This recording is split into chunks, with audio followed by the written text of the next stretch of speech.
Thanks very much, Joe. It's great to be back in this city, meeting lots of old friends, but particularly, I think, being in this building, because the last time I was here, it wasn't ready, and it's such a fantastic place. So thanks to everyone, and particularly the organisers, for putting on such a great event.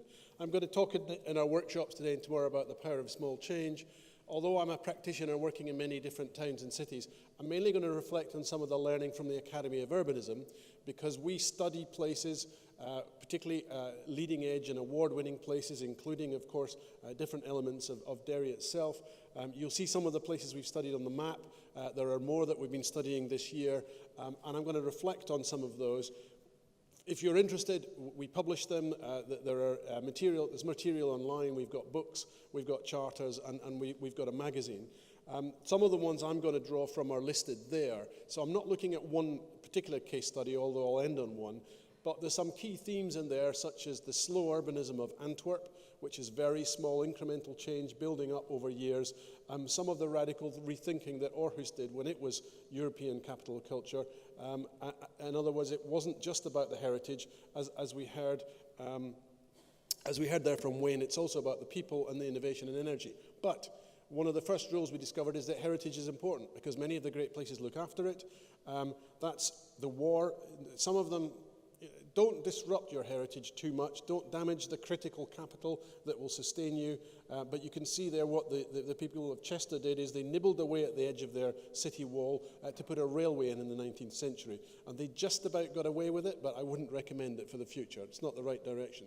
Be inclusive. You have to make things work for local people, populations and business, but also visitors. But it's not an either or. And there is a thing there about being welcoming to visitors, which we know people like Jane Jacobs is a big advocate of.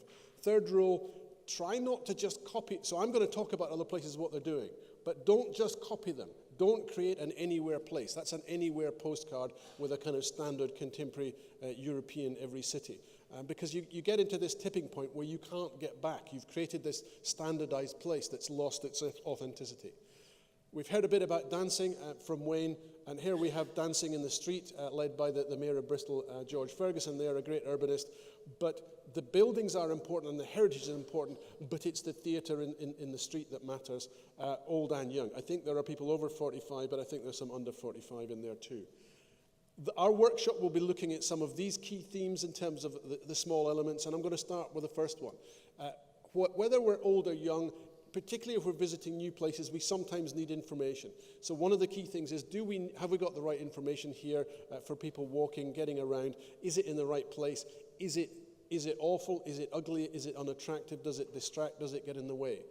We've increasingly got people with mobility problems. We've got older visitors visiting places, often that are quite hilly. We've got more blind people or people with sight impairment. This is a tactile map. Do we need those things for certain people? Do we need to make the place comfortable and inclusive for all? Signing doesn't have to be fixed and permanent. One of the smaller things that can be done is temporary signing that you can move around or just have up for a season or an event. So you've got, is it Halloween coming up? Seen the advertising. I've just flown in from Liverpool, where of course we've got those strong connections, although you can probably tell I don't hail from Liverpool. All the signing is around Derry's Halloween. Big posters, big evidence. Is there something that we put up in the summer or a season or a Christmas festival event that helps orientate and celebrate and direct people to events? These are all shown from Paddington in London. But a lot of discussion about millennials and the way people understand and use space.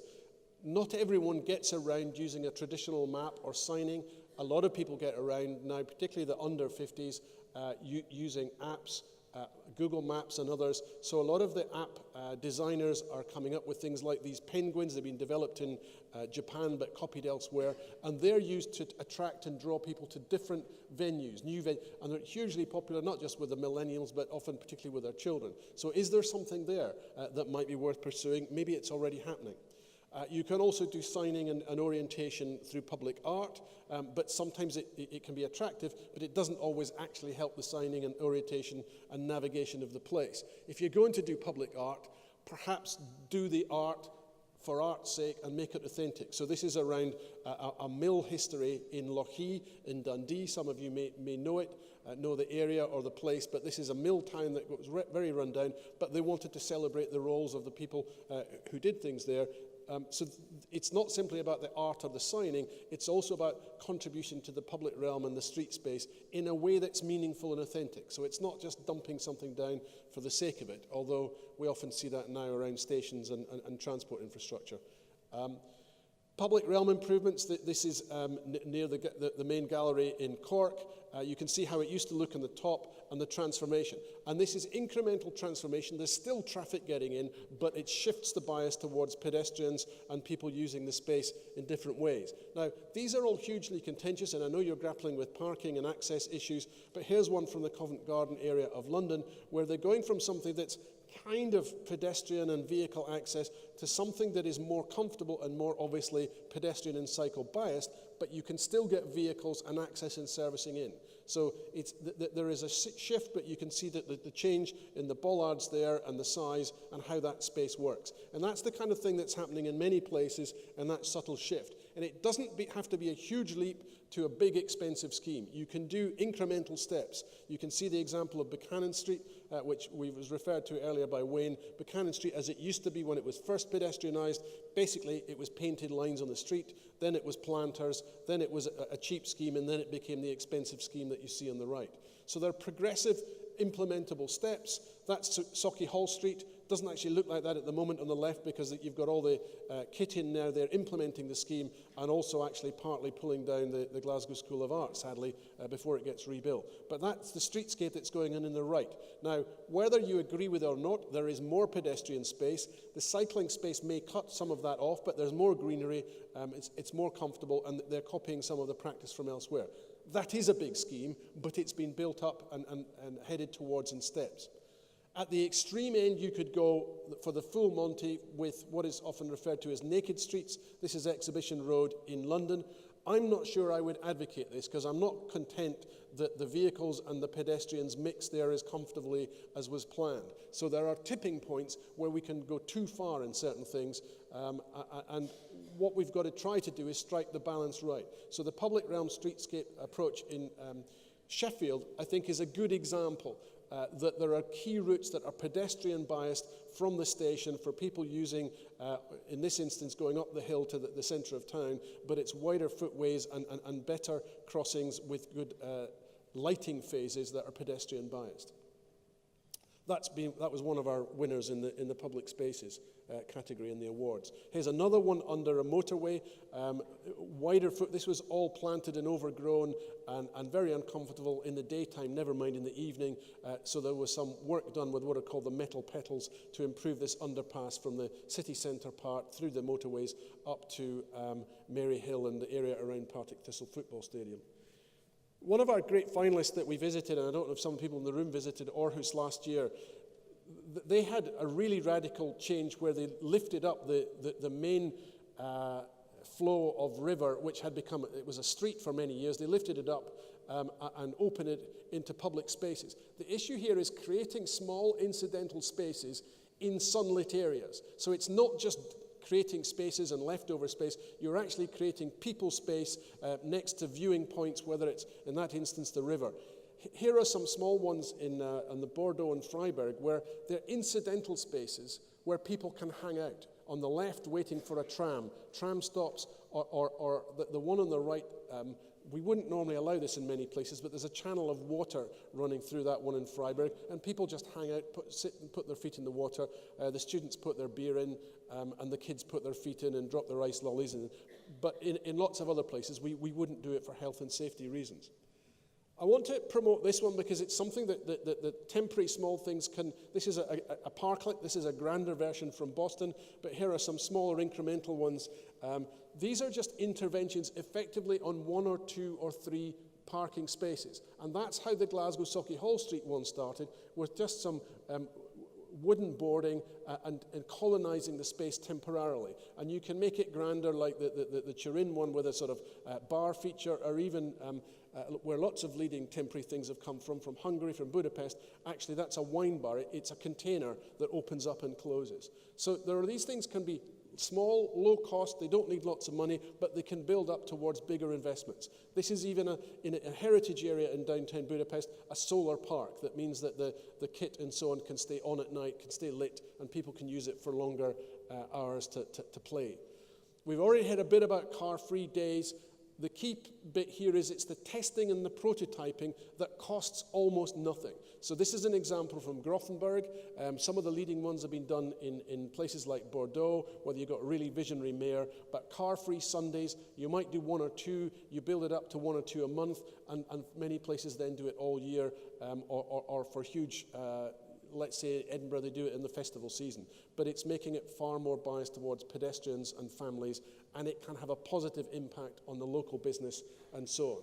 That testing and prototyping, we learned, is a huge part of the rethinking philosophy in Aarhus. So that they do it with public spaces. You can see trying out a hard space as a softer green space with wooden benches and so on. And it had a huge impact on the way people thought about their town, including the historic artifacts and so on. And it made people come back to parts of the old town that they'd largely abandoned because they'd become car parks. We've heard a bit already this morning about events and having those, again, temporary at different seasons in the summer on the left or the Christmas ones. And I want to flag up the George Ferguson one, the mayor who did the dancing in the street, had the slide down Park Street in Bristol. That had a huge impact on the way people rethought about Bristol, but about other cities elsewhere, colonising it and curating it as a people space. And they can be for formal festivals like the Glasgow one. And the big thing is the formality, informality. They do take organisation, but there's a huge amount here about bringing people, old and young, together around food. Local food is very important in terms of authenticity, but also using some of the, let's say, the minority ethnic populations you might have in a city, like Chinese or Asian or African, giving them a chance to display their wares and for people to experience their food and their culture. The aging theme has come through, as well as the youth and millenniums. Grappling with people getting around with different levels is important. And there are key things that we think are important in terms of supporting it. Some of them technology-based, such as the Ewan's Guide, which are reviews that support or advise on how good places are, venues and streets and spaces, and even Bluetooth support for blind people in this instance to help them navigate. It's not just about the place. We've heard it's about people, but it is also about the economy too in terms of the vitality, whether that's £1 or £10 or £100. Some of the places are actually creating their own currency or their own internal gift cards. And then the one on the left is the networking of those businesses, whether in a market context or whether in a high street context, is important. The Malmo one is a business network between large businesses like Saab and small micro ones. And just to reinforce Wayne's point, some of them are also about sharing, making things. And this is a shop in Stirling where the different makers come together and sell their wares, and often doing it quite cheaply. Because it's often about reoccupying space and giving space to people who can't always afford the rent or the covenant of a big shop. Many people are being attracted back. So this, I think, might be a big theme for Derry. Coming back, we've seen, particularly in some of the North European cities, you're getting professionals coming in and putting on demands for new shops and services and creches and things like that. And it can change it, but often it reanimates it and it can stimulate further investment. And some are even coming together and rebuilding on sites self-build housing, not just housing by developers and house builders, but they're coming together as groups and clusters, as this example from Edinburgh shows. But it's happening all over the place. So I'm going to close with an example, a rundown part of Glasgow West End, historical buildings and artifacts, but the place was a dumping ground for cars and bikes and on all sorts of rubbish.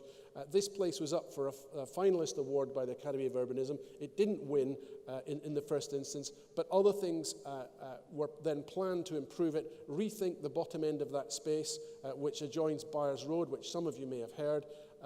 And that was the design implemented. It was a flexible space that could be used for different things, and it was a scene set for the buildings around it, but it could be covered. It could be covered in grass or artificial grass, and it could be used and has been used for Christmas festivals and Christmas events. So it's a curated space, it's a people space, but it relates to all the buildings and all the heritage around it.